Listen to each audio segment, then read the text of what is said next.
Well, good morning, everyone. I'm going to call the Chair's Breakfast to order. And as Jeremy pointed out in the most recent meeting notice, this is Chair's Breakfast with a very low-cal diet. So thanks, Jeremy, for your humor. I know many of the committees have more or less finished their work to meet the Friday deadline at noon for a draft of the warrant articles to come in to the town manager's office. Many of the committees have been up to their necks with looking at budgets, not only for FY22, but also looking ahead to FY23. And the rest of our committees are diligently ticking off agenda items that they need to continue to work on. So thanks everybody for that continuing work and for your flexibility with schedules.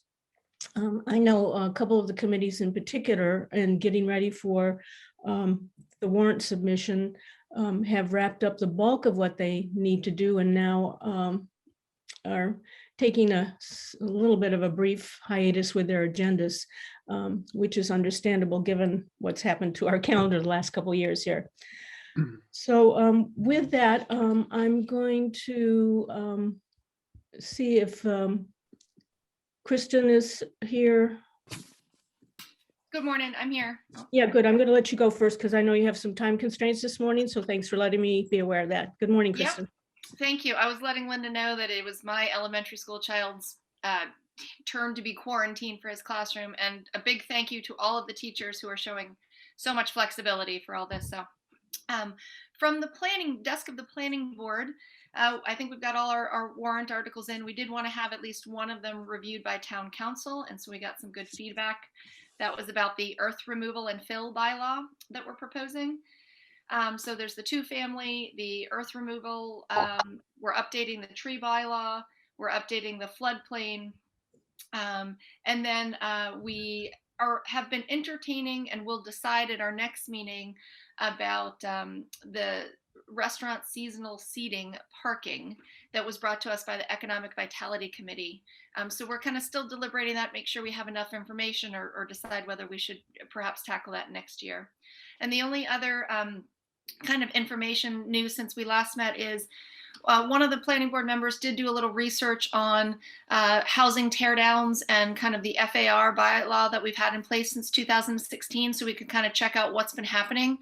So that was good to see. And I know some of the information we had matched the Historic District Commission's information about teardowns. And so over the course of the next year, certainly not before this warrant article, this warrant season, we're going to kind of take a look at, are we really doing what we're trying to do in the long range plans, or if there's something more we should be doing from a bylaw or multiple bylaw perspective. So Kristen, since you mentioned the outdoor seating, as you probably are aware, there was just new legislation that extended it for 3 more months. So, but that still doesn't affect what you're working on, I know, for the long term. Right, but we hoped that would at least be the bridge then to kind of allow us, and the main reason why is we need to look at parking kind of at a larger level. And so we wanted to kind of make sure we didn't jump into something that then was going to be amended when we maybe took a look at all of parking requirements in the future. All right. Thank you very much.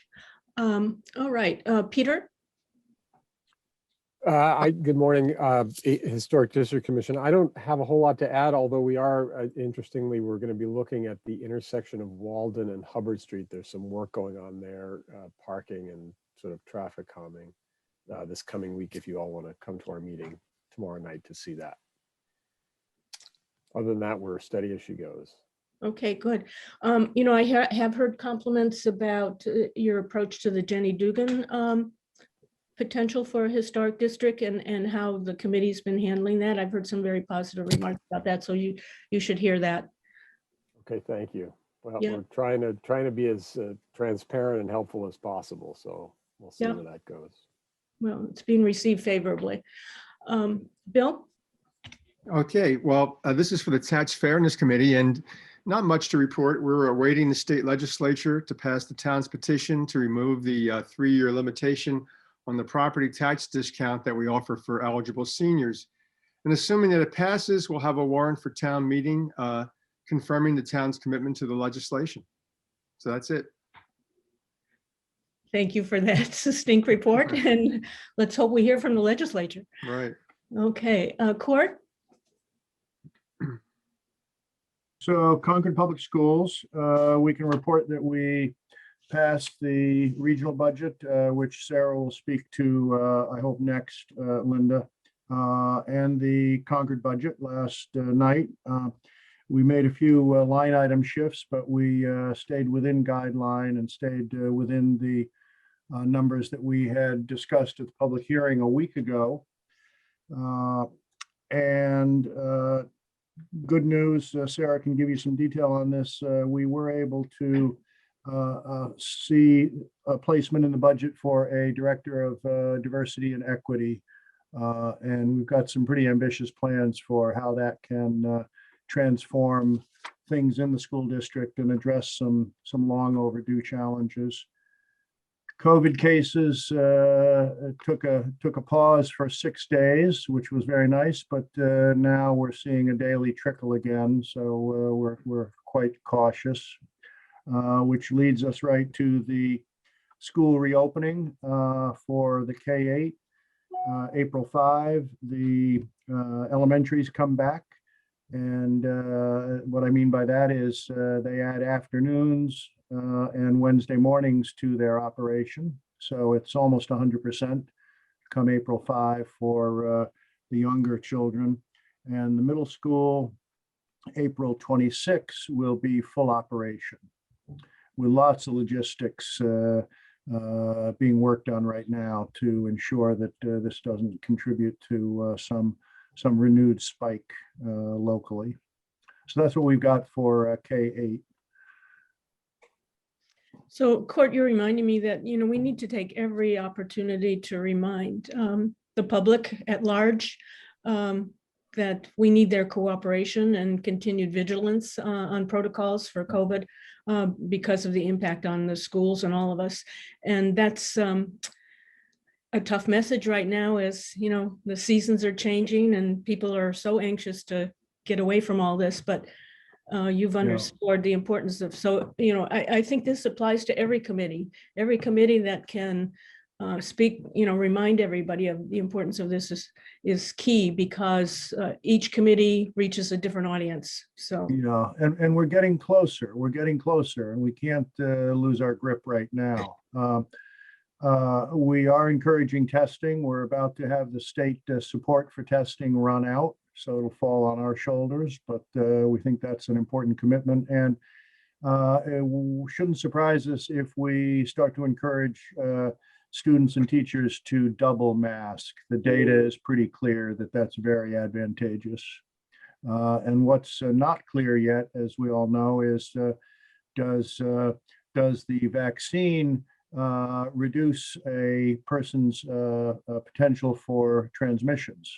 We don't know. We know it reduces hospital time and reduces mortality, but we don't know if it reduces a person's capacity to transmit. So thank you, Linda, for emphasizing that. yeah, okay. I'll go to Sarah next for continuity here. So yep, so as Court mentioned, we voted to approve the fiscal year 22 budget, and many thanks to the FinComs of Concord and Carlisle for their help and collaboration through this process. We did manage to, as Court mentioned, stay within the guidelines, and even were able to add in this director of diversity, equity, and inclusion that it's something we've been working towards for a while, and very much looking forward to finding the right person for that role, and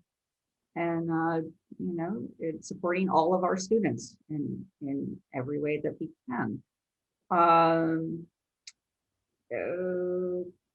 Let's see, and echoing Court, please encourage families to participate in the testing program. The surveillance is great and helpful.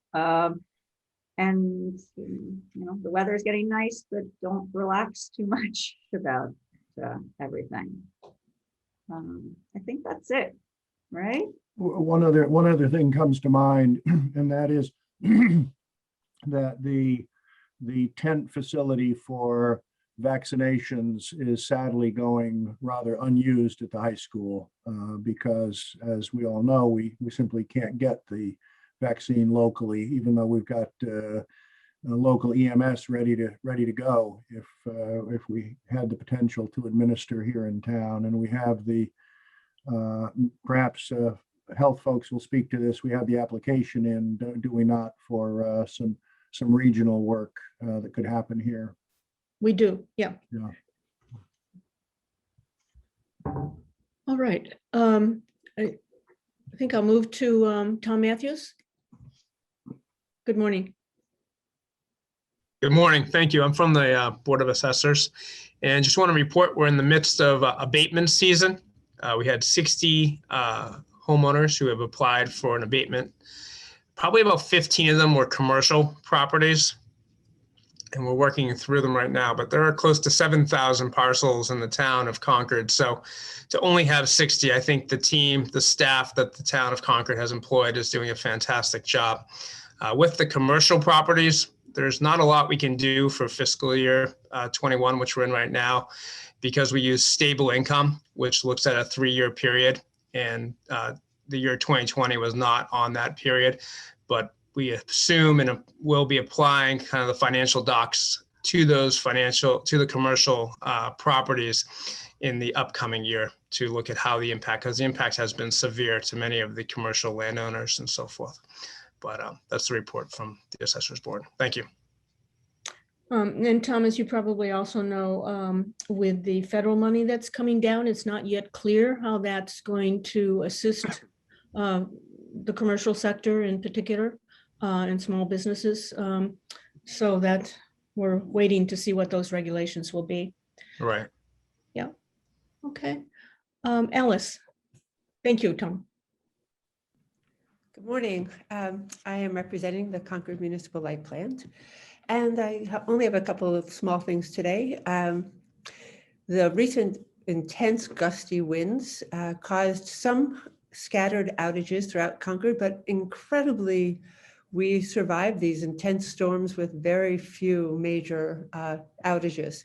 We fared far better than many of our neighboring communities. So that's a lot of kudos to the team who work around the clock to make sure that our lines are hardened, as we call them, which is, massive tree trimming effort, which you may see trucks out recently throughout town that are trimming the branches that are hanging too low on the wires that cause all the havoc. I also want to mention 2 other things. One is that we have a new after-hours 24-hour call center. So if ever you experience an outage of any kind or you need help from the light plant after normal hours, their new phone number is on the website, but I'll give it to you if you want to keep it in your notes. 844-723-1287. And that is answered by a third-party call center that transfers the information to the staff who need to go out to respond to an after-hours emergency. And the last thing is, at our last meeting a week ago, we had a great presentation from the Concord Middle School Building Committee. Maybe some of your committees have heard this presentation too. It's well worth inviting them to attend your meeting and hear what's going on with the middle school. But of particular interest to the Light Plant is the development of a great partnership with them going forward on the sustainability aspects of the design of the building and for the installation of solar panels. And if all goes well, hopefully we'll have solar panels on the building when it opens in 2028. Well, 5 years from now, 2025, I think, is the slated date for opening. So that's a exciting new project for us to be looking forward to. And I think that's basically it for the light plant. Alice, can I just ask, will the third-party call, late night call number, will the day number automatically forward to that number at night? That's a really good question. I don't know. And I don't know what the exact hours are. It says it's 24/7, but it's basically for after-hour calls. We have staff that are there during the day. Yeah. But nighttime coverage or emergencies when the lines get overloaded have been hard. So I think there must be a bounce back. I'll check. That's a really good question. Yeah, hopefully there is. Yeah. Thank you. Paul, good morning. Thank you, Alice. Hi, good morning. And NMI Star Met reuse. So we are nearing the completion of our initial mission, which is the preparation of our report. It's been out for comment on the web. We've received 50 plus comments. We're in the process of incorporating those into the report or responding to them, and that will all be very transparently included in the report. The report's going to the select board probably in early April. We're going to be reviewing it at our committee meeting on March 26th. We're going to try to get on the select board calendar for a briefing, but I know it's pretty busy. So we're getting close to that. One of the interesting parts of the last month is we've been doing some additional research on what I'll call liability protections for the town. There have been some comments, concerns raised that if the town does move in the future to acquire the site, what liabilities are they incurring, because this is a Superfund site. And interestingly, the Superfund law affords municipalities a lot of liability protection. So we've researched that with EPA. It's going to be in the report pretty comprehensively. So that's been another addition over the last month. So that's where we are right now. Terrific. That committee has really been hard at work, and I know there's a lot of critical pieces in terms of informing the town. So thank you for that. Eliza, welcome. Hi. So I'm new, and this is a report from the Agriculture Committee. So we are working on drafting an official statement on our position for Article 49, which is the neonicotinoid pesticide prohibition on town land.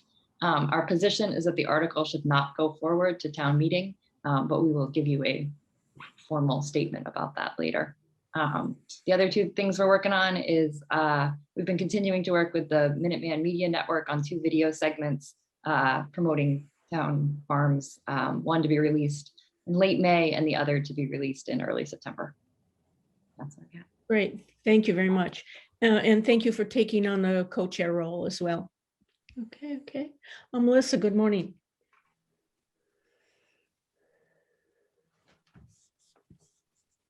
Good morning, sorry. Not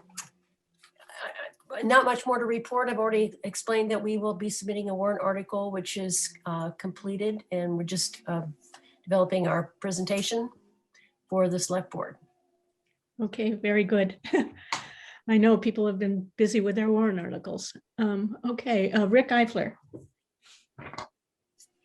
Rick Eifler, Concord Housing Authority. We had a successful vaccine day for the seniors who, there were a lot of seniors who couldn't get to some of the mass vaccination sites for travel reasons and whatever. So Housing Authority organized with the Board of Health and the West Concord Pharmacy. And so I'm pretty sure everybody and the seniors and the staff have had their first, at least their first shot. And of course, a lot of people have already had their second. I'm also on the Executive Director Search Committee for the Housing Authority, and the search committee has narrowed down all of the 30 plus candidates to 3 candidates to recommend to the full board for consideration. So interviews of those final 3 candidates will be next week, and presumably we will select a candidate next week for our new executive director position. It will take some time to negotiate a contract and get it approved by the state. They require up to 60 days to approve a contract. I don't know if they'll take that full time, but so we could imagine that sometime in the next couple months, we will not only maybe announce a director, but executive director, but maybe also put one in place. We don't have a start date in place. Different candidates may have different ideas about when their start date would be. So we'll have to work on that. The Commonwealth Avenue house that we're trying to build, the architect is pretty much done with the schematic design for the house, and will be giving his plans to the engineer, and the engineer will be doing site plans to submit to natural resources in the next few months, next couple months, probably next month, maybe even. And the architect will be taking his plans through the zoning board for our little, it's a little planned residential development with the new house and the existing house on Commonwealth Avenue together being a little planned development, 2 houses on 1 lot. And let's see, we are also, for that project, Liz Rust of the regional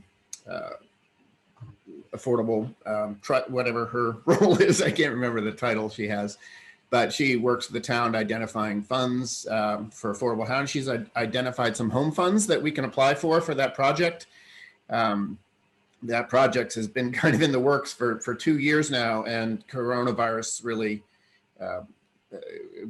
has hit. Construction material costs have gone way up, and we expect that we'll need additional funding. So we're applying for some home funds that are available, and we think we'll be in good shape to get some of that money. We'll be meeting with the planning board, with the select board on Monday, I think, Linda, and talking about that and hoping to get the town. One of the requirements for the application is to have the town's support. So that's where we are.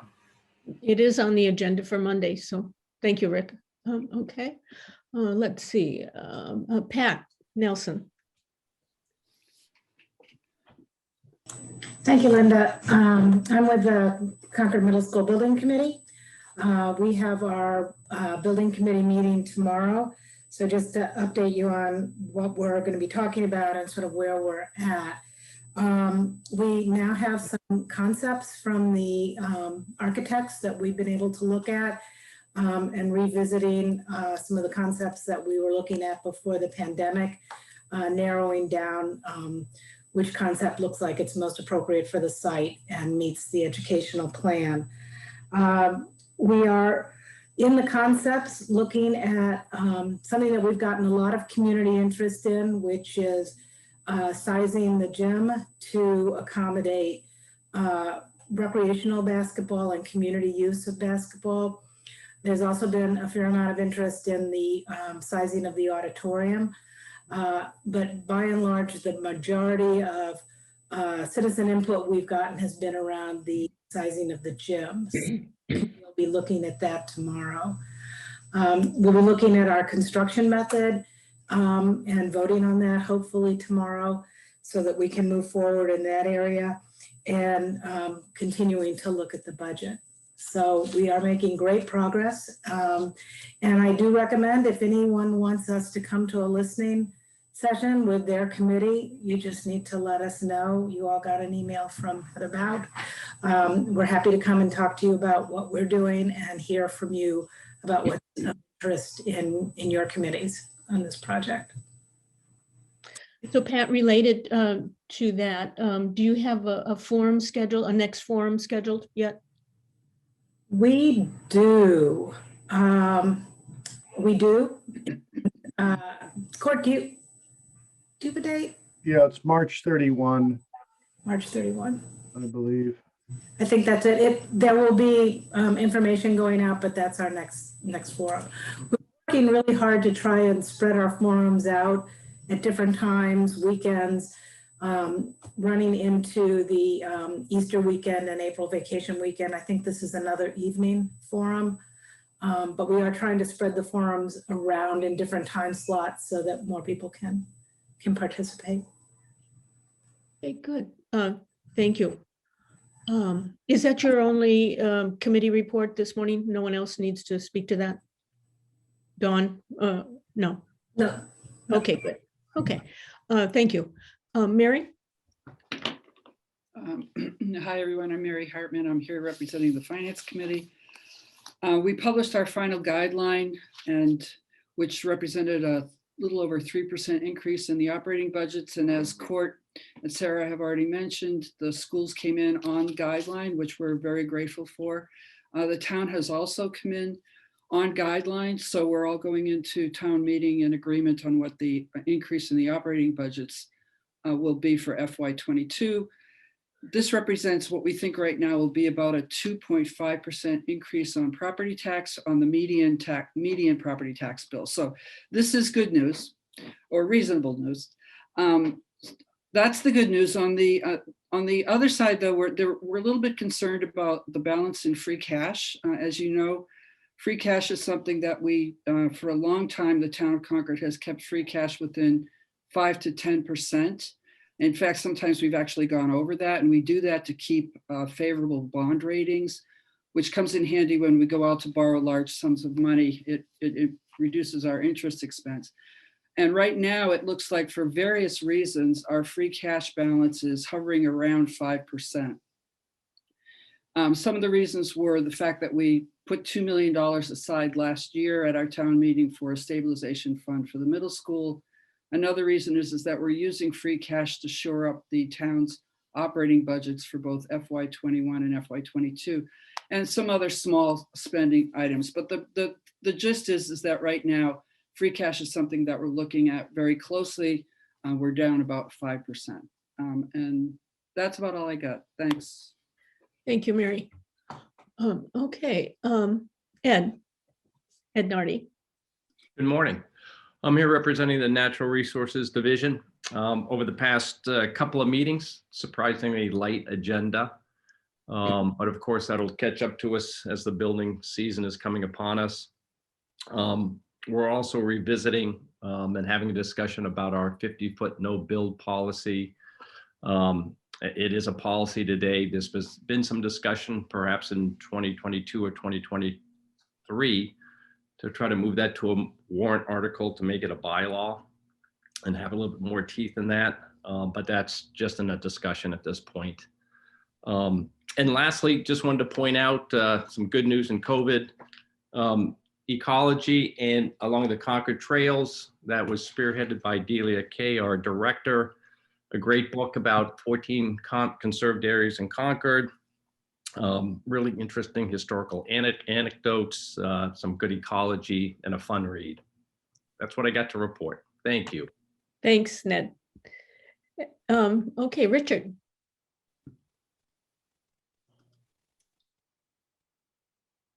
Oh, muted, of course. Hi, I'm co-chair of the Bruce Freeman Rail Trail Committee. A quick update, we're planning to have a trail count in May in order to determine current usage, and particularly looking at what we expect to be a significant increase in usage once the Route 2 bridge is completed to Acton, which is still on target for late this year. We're looking for volunteers to help with that. So if any of you are interested, there'll be notices, I'm sure, around, and we'll be glad to have you help us out on that. Tomorrow, I guess it's supposed to snow on Friday perhaps, but we're going out with neighbors along the last half mile to finalize our plan for the fencing and some other points of interest along that last half mile, connecting the trail to Sudbury. And at this point, Sudbury is still slated to begin construction of their section in 2022. It may get bumped back to 2023. And finally, as mentioned by the Middle School Building Committee, we're having a presentation by the Middle School Building Committee at our next meeting, because as you know, the trail goes right by the middle school. One other issue has come up to a number of committees is the Junction Park, where people are riding their bikes in an area where they're supposed to walk. We recently met with the Transportation Advisory Committee is looking at that and going to be making some changes over the spring. But also the trail count will help us get a handle on what's going on in the park and making sure it's safe for everybody as cyclists go through that area. I think that's about it for now. Thank you. No shortage of activity for your committee, that's for sure. So thank you. Tui. Hello, Tui Rogers for the Cultural Commission, Cultural Council. And we got out 19 awards for a total of $8,400. And we do plan to hold a social gathering for everyone in September, the great spirit and COVID willing. All right. Thank you very much. recipients are happy, I'm sure, to hear about their awards. That's great. Yes, they are. Okay, Bill. Bill Ranchak. Good morning, everybody. My name is Bill Moracek, and I was recently, I guess, elected as the chair of the Personnel Board. We are continuing to meet to wordsmith an article that was actually presented last year, and we're in the process of, have intent to resubmit. But I think there will clearly be some wordsmithing that will take place. We have a meeting scheduled for next week. Thank you. All right, thank you. Okay, Julissa. Thank you so much. Good morning, Linda. So just to give you everyone an update, obviously, can you hear me? Sorry. Yeah. Okay, great. The Patriots Day obviously is going to be full virtual this year. We're putting a montage together with the Minuteman Media Network, and we're working actively with them on that. We did name our honored citizen for 2021, and that was Elise Woodward. And we're hopefully potentially hoping to hold a ceremony in the fall rather than trying to do the date that was scheduled for this coming weekend. So that's still in the works. But we're very excited because we have a lot of information coming through to the Minuteman Network to help us put together that video montage for Patriots Day. We're hoping to also have a small scaled down version of the Dawn Salute and potentially hold that on the day, although it will be a very quiet ceremony, as we're not going to be opening it up to the public considering the constraints we have for the public safety. Thank you, Julissa. Thank you. So are all the more of the details, I take it, are falling in place as you get closer here? Correct. Yes. Yeah. Thank you. Yeah. Okay, good. All right. Lindsay, good morning. Good morning, Linda. Lindsay Howard of the Library Committee. We met just yesterday evening and learned some exciting news about the library planning to reopen for in-person browsing, hopefully on April 5th.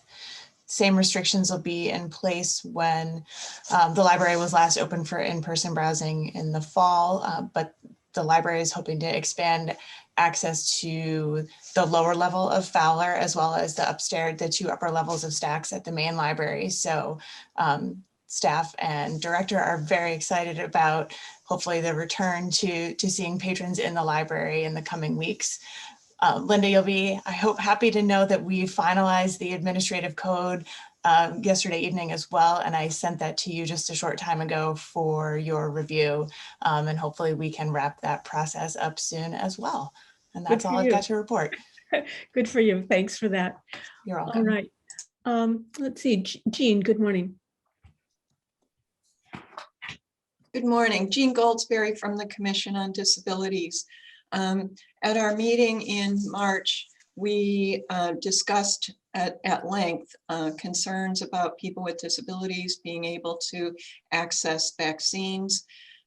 Many people have one really significant health issue, but not necessarily two, and also have difficulty with being able to access the sites where the vaccines are given. If it's someone who uses mobility devices, has a hard time standing or sitting for a long period. So we're sending a letter to Governor Baker, our local legislators, Jeff Dugan, who is the head of the Mass Office on Disabilities, to express our concerns and urge them to provide some vaccine opportunities for people with disabilities. And then thanks to Pat Nelson and Dr. Hunter and the design team, we had a wonderful presentation about the middle school plans. So I urge any of you who haven't had that group to your committee to invite them. It was very, very interesting, very helpful to see how the process is unfolding. Thank you. Thank you, Jean. All right, Eric, good morning.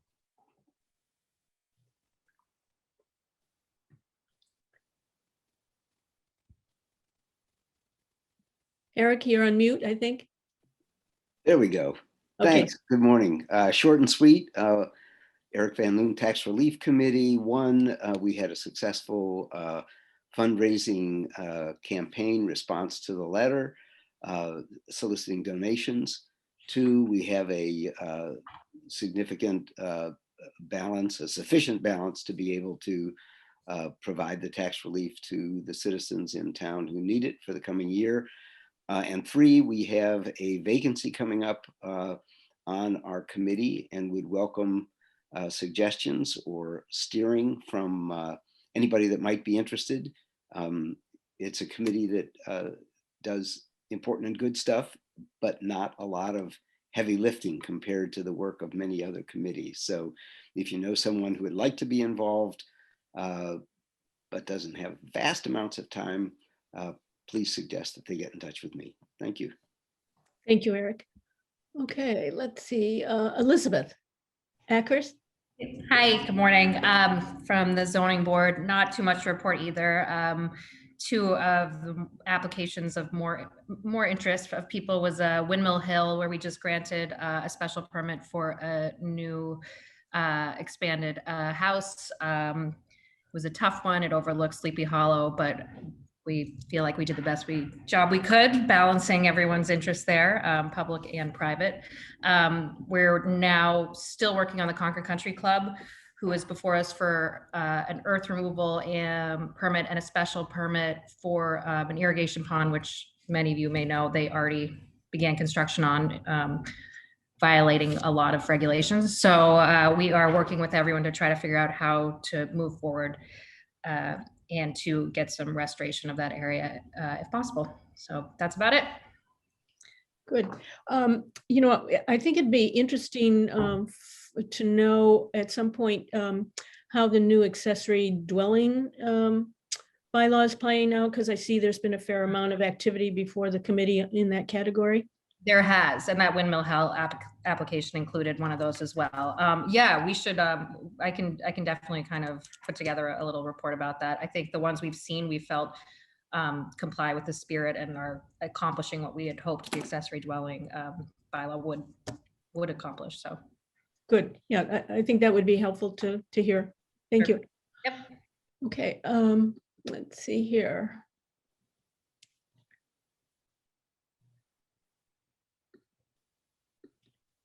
Is there anyone from a committee that I have not called on? Good morning. This is Peter Lowett from the Concord Housing Development Corporation. We sort of rotate attendance at the chair's breakfast, and it's my fortune to do this for St. Patrick's Day. And I just have very little to report. We had a lottery held for 930 Main Street toward the end of February, and we're just sort of pushing along with a couple of our other projects, but we are watching the free cash issue, as we have a request for free cash coming up before the select board later. And that's all I've got to report. Okay, thank you very much. Well, I think that concludes our committee reports. Excuse me, Linda, could I give a report for the PEG Access Committee? You certainly can. Thank you. Carlin Reed, PEG Access Advisory Committee. Very briefly, we're looking at reviewing our charge, trying to consider a couple of changes. One change that we're considering is going down from 7 members to 5. We have 2 vacancies, and it's been hard for us to find folks who are willing to pull the green card.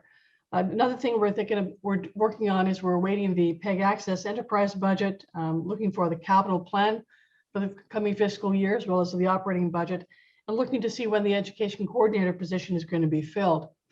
On the fund side, we're going to have the first annual PAC Programming Awards, which is a recognition program to look at the various videos that have been produced in the public, education, and government sectors. We're going to be nominating, the committee members are going to be nominating 5 videos that have been posted on MMN's YouTube page, created between March 13 of 2020 and April 7, 2021, roughly the COVID time period for the declaration of emergency period.